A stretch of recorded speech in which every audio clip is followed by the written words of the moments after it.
Olá, meus irmãos, a paz de Jesus e o amor de Maria esteja com cada um de vocês. Nós estamos reunidos para dar continuidade ao nosso estudo sobre o livro dos Atos dos Apóstolos e eu irei partilhar com vocês o capítulo 20.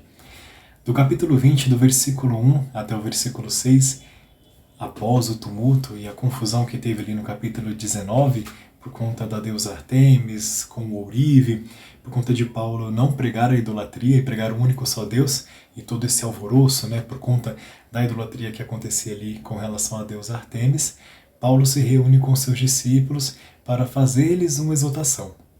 Paulo, antes de partir para a Macedônia e depois para a Grécia, onde ele fica por 3 meses, ele se reúne com seus discípulos para exortar-lhes com muitas palavras, assim como está escrito aqui no capítulo 20, versículo 1. Nós vemos aqui Paulo preocupado em formar, preocupado em instruir os seus discípulos, em dar a eles a capacidade de transmitir a salvação, através da fé em Jesus Cristo, para transmitir o ensinamento cristão, a doutrina, a boa nova de Jesus Cristo aos seus discípulos. Paulo preocupado em deixar-lhes afiados, posso assim dizer, naquilo que eles defendiam na fé, que eles anunciavam a nossa fé cristã, a fé na salvação, na ressurreição de Jesus Cristo.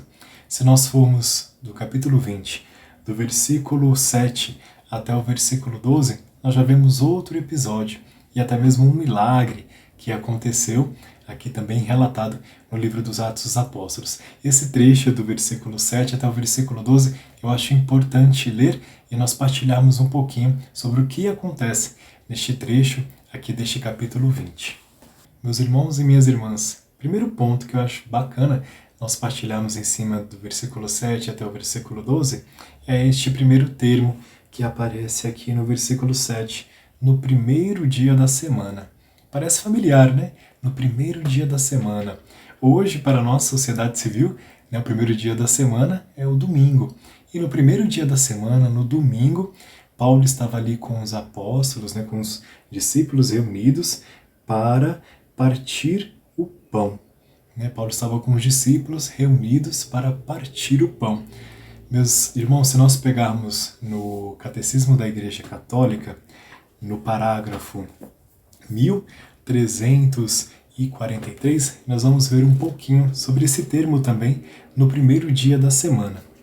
O Catecismo da Igreja Católica, no parágrafo 1343, fala sobre a Eucaristia, sobre a celebração da Eucaristia.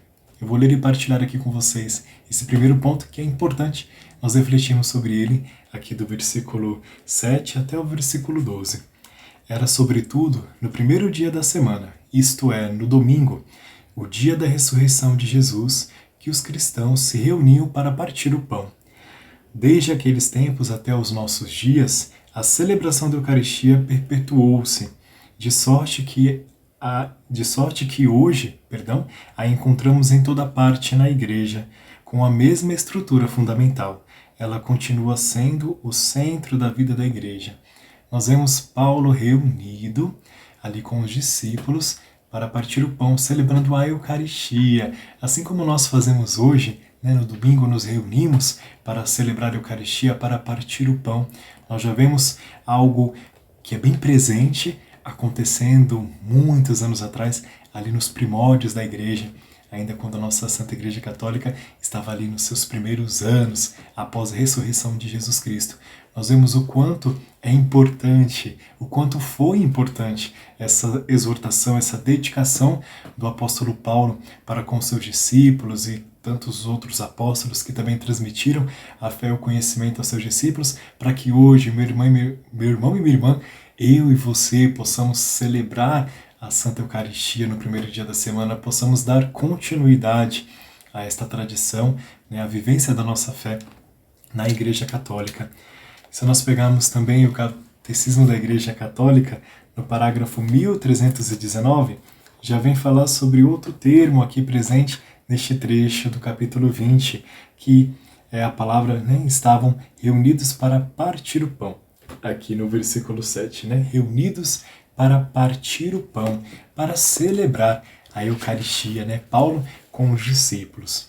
O Catecismo da Igreja Católica, no parágrafo 1319, diz o seguinte com relação à fração do pão, com relação a partir o pão.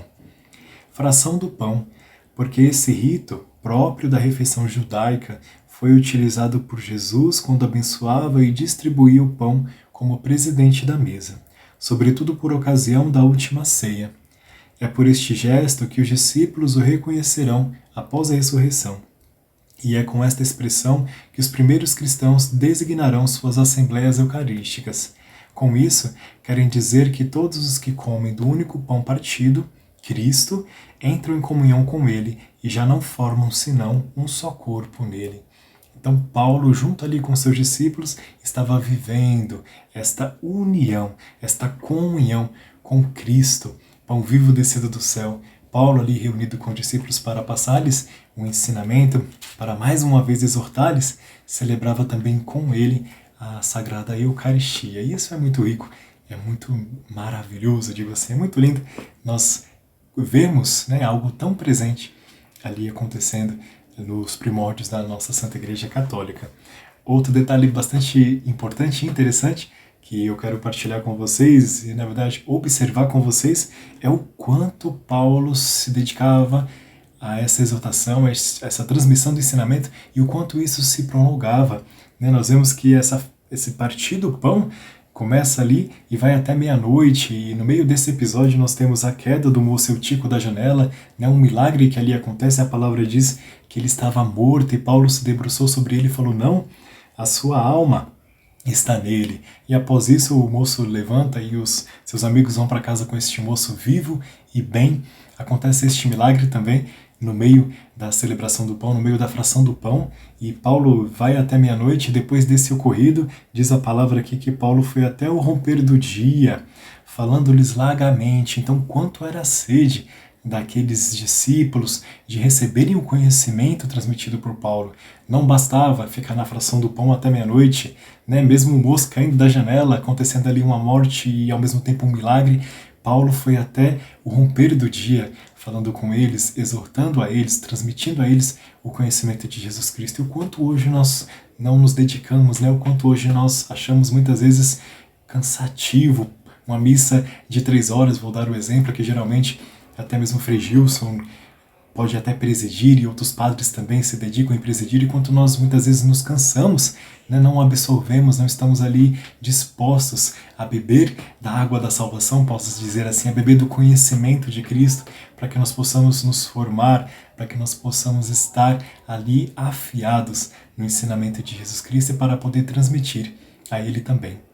Se nós formos adiante, meus irmãos, do versículo 13 até o versículo 16, vem aí a narrativa de Paulo continuando a sua peregrinação, e do versículo 17 até o 38, nós vemos a prédica, vi aqui o dicionário da palavra prédica, o sermão, na verdade, de Paulo aos anciãos em Éfeso, que também é muito importante, tem alguns trechos que eu acho bacana a gente ler e a gente refletir também sobre eles. Meus irmãos e minhas irmãs, como Paulo aqui relata toda a sua conduta e toda a sua ação evangelizadora, e quanto Paulo relata de uma forma forte, o Espírito Santo revelando para ele o destino que ele encontraria ali em Jerusalém. Nós sabemos que Paulo foi decapitado e o Espírito Santo já segurava ele toda a perseguição e tudo que ele iria passar ali em Jerusalém, mas Paulo estava decidido a completar a sua carreira, assim como ele diz, o ministério da palavra que ele recebeu do próprio Senhor Jesus Cristo. Eu fico imaginando Paulo ali reunido com os anciãos e ele ali testemunhando, ele ali partilhando, e de certa forma também encorajando os anciões ali a perseverarem, a continuarem o seu ministério, a continuar a sua função dentro da igreja.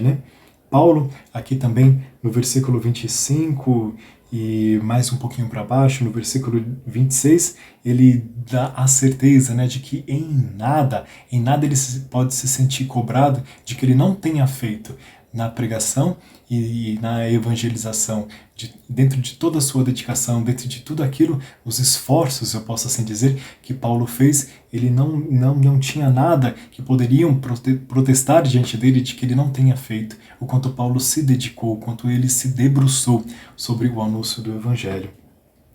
Versículo 29, meus irmãos, Paulo já dá ali as recomendações aos anciões com relação à igreja, com relação a todo o rebanho.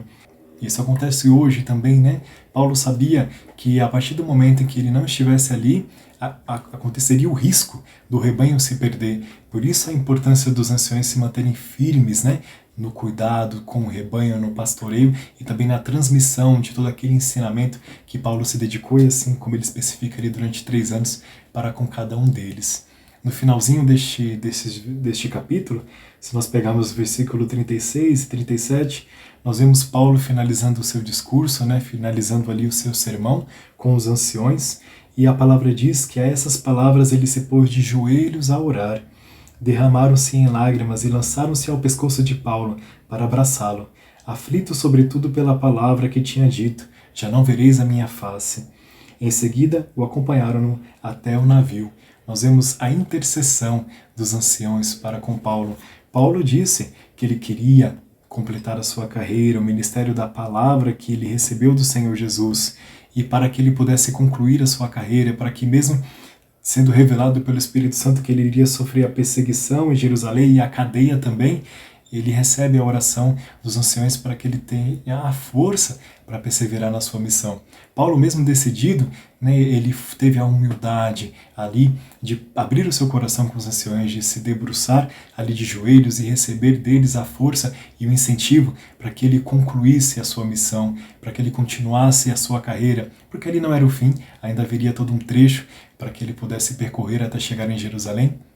E ali aconteceu a sua decapitação, mas Paulo foi sustentado pela oração dos anciões, por aqueles que ficariam ali corresponsáveis de dar continuidade também em toda a sua missão, em tudo aquilo que ele já havia feito, a sua carreira, assim como ele diz, o seu ministério da palavra, que ele recebeu do próprio Senhor Jesus. Meus irmãos, que capítulo gostoso, que vontade, né? De ir mais e mais em cima de cada versículo, mas fica aqui, meus irmãos e minhas irmãs, um incentivo de nós nos dedicarmos mais e mais no conhecimento da palavra de Deus. Que Deus abençoe a cada um de vocês e um forte abraço.